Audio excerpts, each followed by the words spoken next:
ലേവ്യർ അദ്ധ്യായം 6. കർത്താവ് മോശെയോട് അരുളിച്ചെയ്തു, സൂക്ഷിക്കാൻ ഏൽപ്പിച്ചതോ ഈടുവച്ചതോ ആയ വസ്തു തിരിച്ചു കൊടുക്കാതെയും കവർച്ച ചെയ്തും അയൽക്കാരനെ വഞ്ചിക്കുക, പീഡിപ്പിക്കുക, കാണാതെ പോയത് കണ്ടുകിട്ടിയിട്ടും ആ കാര്യം നിഷേധിച്ച് കള്ളസത്യം ചെയ്യുക എന്നിങ്ങനെയുള്ള പാപങ്ങളിൽ ഏതെങ്കിലും ഒന്ന് പ്രവർത്തിച്ച് കർത്താവിനോട് അവിശ്വസ്തത കാണിക്കുന്നവൻ കുറ്റക്കാരനായിരിക്കും. ഒരുവൻ ഇങ്ങനെ പാപം ചെയ്ത് കുറ്റക്കാരനായാൽ അവൻ കവർച്ച കൊണ്ടോ മർദ്ദനത്തിലൂടെയോ കൈവശപ്പെടുത്തിയതും സൂക്ഷിക്കാൻ ഏൽപ്പിക്കപ്പെട്ടതും കാണാതെ പോയി കണ്ടുകിട്ടിയതും കള്ളസത്യം ചെയ്ത് നേടിയതും എല്ലാം വിലയുടെ 5-ൽ 1 ഭാഗം കൂട്ടിച്ചേർത്ത് പ്രായശ്ചിത്തബലിയുടെ ദിവസം ഉടമസ്ഥന് തിരിച്ചു കൊടുക്കണം. കൂടാതെ പ്രായശ്ചിത്തബലിക്കുള്ള ചെലവനുസരിച്ച് നീ നിശ്ചയിക്കുന്ന വില വരുന്ന ഊനമറ്റ ഒരു മുട്ടാടിനെ ആട്ടിൻപറ്റത്തിൽ നിന്ന് കർത്താവിന് പ്രായശ്ചിത്തബലിയായി പുരോഹിതന്റെ അടുക്കൽ കൊണ്ടുവരണം. പുരോഹിതൻ കർത്താവിൻ്റെ മുൻപിൽ അവനു വേണ്ടി പാപപരിഹാരം ചെയ്യണം. അപ്പോൾ അവൻ ചെയ്ത ഏതു കുറ്റത്തിൽ നിന്നും അവന് മോചനം ലഭിക്കും. നിരന്തര ദഹനബലി. കർത്താവ് മോശയോട് അരുളിച്ചെയ്തു, അഹറോനോടും അവൻ്റെ പുത്രന്മാരോടും ഇപ്രകാരം കൽപ്പിക്കുക. ദഹനബലിക്കുള്ള നിയമം ഇതാണ്. ബലിവസ്തു ബലിപീഠത്തിന്മേലുള്ള അഗ്നികുണ്ഡത്തിൽ രാത്രി മുഴുവൻ പ്രഭാതം വരെ വെച്ചിരിക്കണം. ബലിപീഠത്തിലെ അഗ്നി തുടരെ കത്തിക്കൊണ്ടിരിക്കുകയും വേണം. പുരോഹിതൻ ചണം കൊണ്ടുള്ള വസ്ത്രവും കാൽച്ചട്ടയും ധരിക്കണം.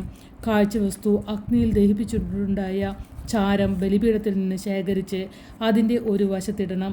അതിനുശേഷം വസ്ത്രം മാറി വേറെ വസ്ത്രം ധരിച്ച് ചാരം പാളയത്തിന് വെളിയിൽ ശുചിയായ സ്ഥലത്തേക്ക് കൊണ്ടുപോകണം. ബലിപീഠത്തിലെ അഗ്നി കത്തിക്കൊണ്ടിരിക്കണം, അത് കെട്ടുപോകരുത്. ദിവസവും രാവിലെ പുരോഹിതൻ അതിൽ വിറക് അടുക്കുകയും അതിന്മേൽ ദഹനബലി വസ്തുക്രമത്തിൽ നിരത്തുകയും സമാധാന ബലിക്കായുള്ള മേധസ് ദഹിപ്പിക്കുകയും വേണം.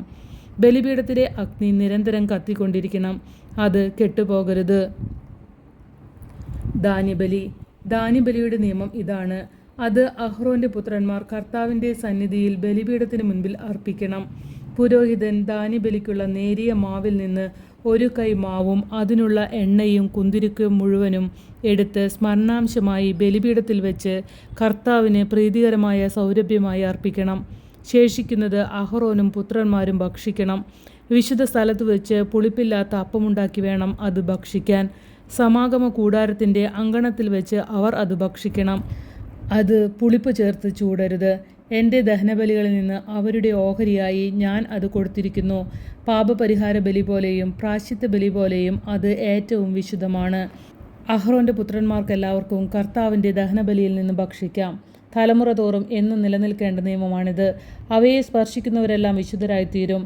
കർത്താവ് മോശയോട് അരുളിച്ചെയ്തു, അഹറോനും അവൻ്റെ പുത്രന്മാരും അഭിഷേക ദിവസം കർത്താവിന് സമർപ്പിക്കേണ്ട ബലി ഇതാണ്. 1 എഫായുടെ 10-1 നേരിയ മാവ് അനുദിന ധാന്യബലിയായി പകുതി രാവിലെയും പകുതി വൈകുന്നേരവും അർപ്പിക്കണം. അത് എണ്ണ ചേർത്ത് വറച്ചട്ടിയിൽ ചുട്ടെടുക്കണം. അത് നന്നായി കുഴച്ച് ചുട്ട് കഷ്ണങ്ങളാക്കി ധാന്യബലി പോലെ കർത്താവിന് പ്രീതികരമായ സൗരഭ്യമായി അർപ്പിക്കണം. അഹ്റോന്റെ പുത്രന്മാരിൽ അവൻ്റെ പിന്തുടർച്ചാവകാശിയായി അഭിഷിക്തനായ പുരോഹിതൻ എന്നേക്കുമുള്ള നിയമപ്രകാരം അത് കർത്താവിന് സമർപ്പിക്കണം. അത് മുഴുവനും ദഹിപ്പിക്കണം. പുരോഹിതൻ്റെ ഓരോ ധാന്യബലിയും പൂർണ്ണമായി ദഹിപ്പിക്കണം, അത് ഭക്ഷിക്കാൻ പാടില്ല. പാപപരിഹാര ബലി. കർത്താവ് മോശയോട് അരുളിച്ചെയ്തു, അഹറോനോടും പുത്രന്മാരോടും പറയുക, പാപപരിഹാര ബലിയുടെ നിയമം ഇതാണ്. പാപപരിഹാര ബലിക്കുള്ള മൃഗത്തെ കർത്താവിൻ്റെ സന്നിധിയിൽ ദഹനബലി മൃഗത്തെ കൊല്ലുന്ന സ്ഥലത്ത് വെച്ച് തന്നെ കൊല്ലണം. അത് അതിവിശുദ്ധമാണ്. പാപപരിഹാര ബലി അർപ്പിക്കുന്ന പുരോഹിതൻ അത് ഭക്ഷിക്കണം.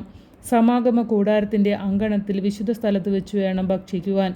അതിൻ്റെ മാംസത്തിൽ തൊടുന്നവരെല്ലാം വിശുദ്ധരായിത്തീരും. അതിൻ്റെ രക്തം വസ്ത്രത്തിൽ തെറിച്ചു വീണാൽ ആ വസ്ത്രം വിശുദ്ധ സ്ഥലത്ത് വെച്ച് കഴുകണം. അത് പാകം ചെയ്ത മൺപാത്രം ഉടച്ചു കളയണം. ഓട്ടുപാത്രത്തിലാണ് പാകം ചെയ്തതെങ്കിൽ അത് നന്നായി തേച്ച് കഴുകണം. പുരോഹിത വംശത്തിൽപ്പെട്ട എല്ലാ പുരുഷന്മാർക്കും അത് ഭക്ഷിക്കാം. അത് അതിവിശുദ്ധമാണ്. എന്നാൽ വിശുദ്ധ സ്ഥലത്ത് വെച്ച് പാപപരിഹാര കർമ്മം നടത്താൻ ബലിമൃഗത്തിൻ്റെ രക്തം സമാഗമ കൂടാരത്തിലേക്ക് കൊണ്ടുവന്നിട്ടുണ്ടെങ്കിൽ ആ ബലിമൃഗത്തെ ഭക്ഷിക്കരുത്. അതിനെ അഗ്നിയിൽ ദഹിപ്പിക്കണം.